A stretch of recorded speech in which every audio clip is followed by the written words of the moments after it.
Yo, what's happening? It's your man Valentine, baby. Coming from On the Grine. You know what time it is, man. It's where it all goes down. On the Grine TV with your man Valentine, baby. Man, on today's show, we got two lovely people. My man sitting in the chair next to me, Broadus Mattison, you know. Big dude, and he's got some guns on him. And then we bring in the lighter weight, you know, Miss Rakia Bernard. She gonna sit down and do our thing with us. But on the grind right now is my man, Broadus Mattison. What's up, homie? Yes, sir. Yes, sir. How you doing? Good, man. All right. What's going on? Hey, it's a pleasure to be here, man. It's another day in paradise. That's what I'm talking about. All right.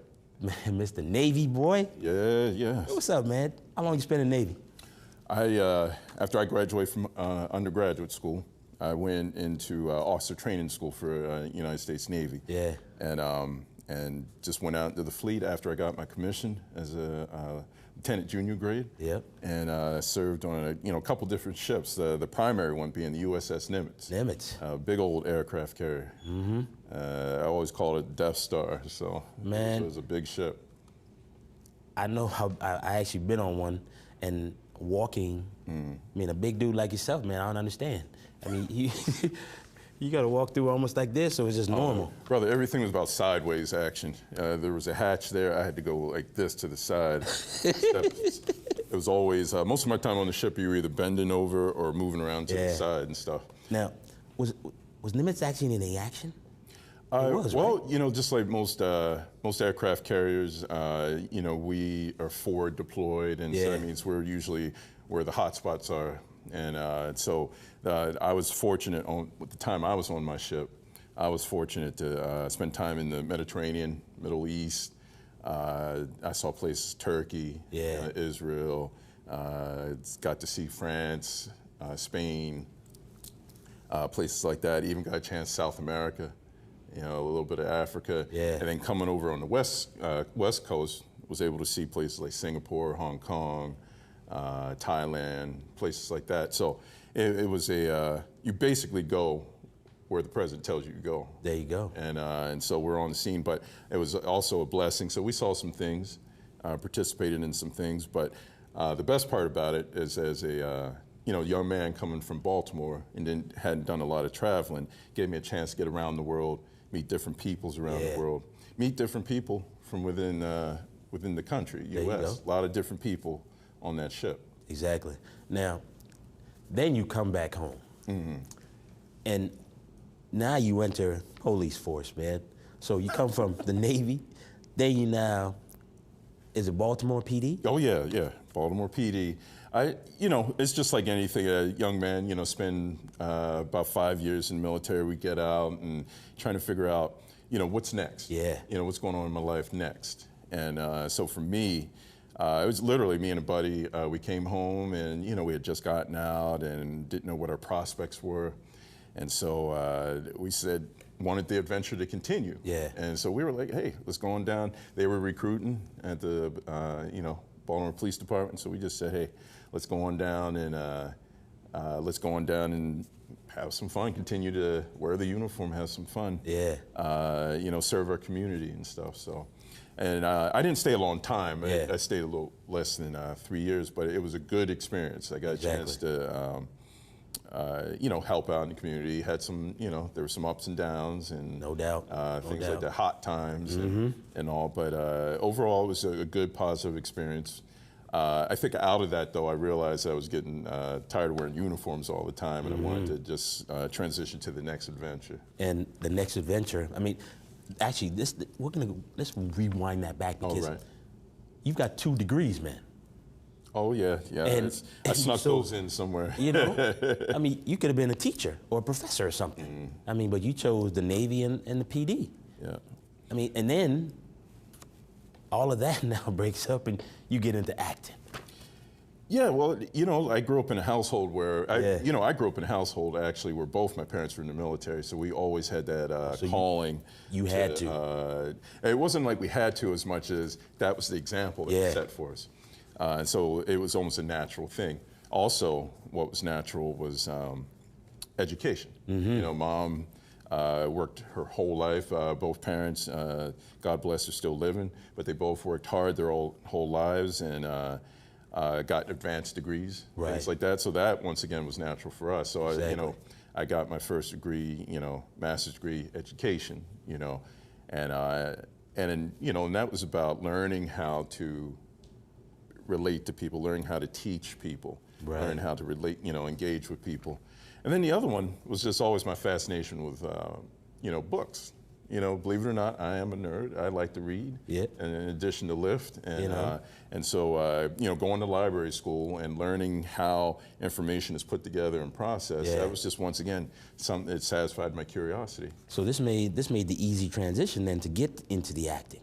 Yeah, acting. For me, was something I had always done, High School Musical here, play production there, but it was never something I really considered doing full time until my nieces and nephews were coming into the world and growing up. And I started thinking that it was important Excuse me, what's going on here? to have role models on TV. To have black men on TV that were strong, that were proud, that were educated, and things like that. And I felt like, those are the kind of stories I wanted to tell. Those are the kind of stories I wanted to work towards. So my nieces and nephews, when they grow up, they can see me on TV, or people like me on TV, and say that, hey, yeah, we can walk tall and walk proud, and tell our stories. So that was kind of what convinced me after through my life transition to getting into acting. There you go. Now, I'm gonna get you the on the grind question actually right now, man. All right. And the on the grind question is, we know all the cats. You were in military, PD, and going to school. Yeah. You've got all that. There's some young cats out there, male or female, that just not getting any love and finding any avenue of where they need to go. What can Broadus Mattison tell them to inspire them to stay on the grind? As I've taken my life's journey, and I've had a lot of good adventures, and I've been blessed to have health and strength and clarity of mind to be able to pursue a lot of different adventures. But the one thing I would suggest to anybody who has a vision, who has an idea, who has a passion, is to go ahead and pursue it. Yeah. All right. But at the same time, and I'll just say the saying that was told to me when I was in the service: plan your work and work your plan. There you go. So before you become an artist, before you become an athlete, before you become an entertainer, you need to figure out what it is you're getting into, how you can provide, what you bring in terms of talent, and then the biggest question is like how I can be, of service. Now, a lot of times in entertainment, we don't always think about the word service, but, when I think about telling stories, once again, I think about my mission. Why do I want to be an actor? And it's like I want to portray strong, confident black men on TV, regardless of the roles. And so what I would say to any person starting out is to, number one, follow the passion, plan your work and work your plan. And the biggest thing is to learn how to figure out what you have control over and what you don't have control over. All right, those are the three things that I would offer to anybody, is because especially that third one's the strongest, especially in this field, where you go out and you're offered roles. You don't have a control over what you get. And you may not get it. And you may not get it. So you've got to learn how to discern what you have control of and what you don't. There you go. And once you do that, you're happy. Man, what's your defining moment, though, man?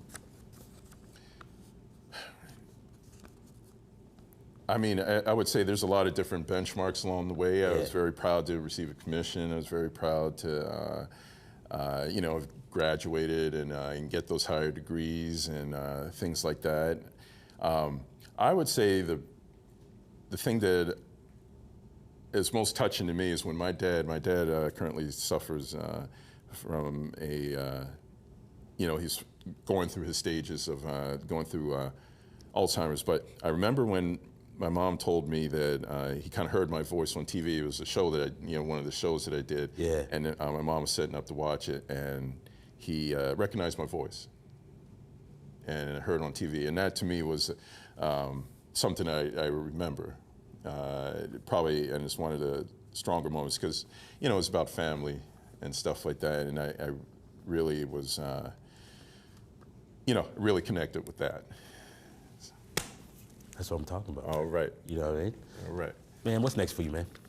Hey, man, just on the grind, you know, just stay on the hustle, stay focused, just stay prepared physically, mentally, spiritually, and look for the next thing. I just auditioned for a play down over at Jericho Arts Center, and, you know, God willing, hopefully that pops off into something good. There you go. Sound like an exciting project. And but other than that, the focus is just be ready for the next opportunity, and be able to grab with both hands. Nice. And ride, go for the ride.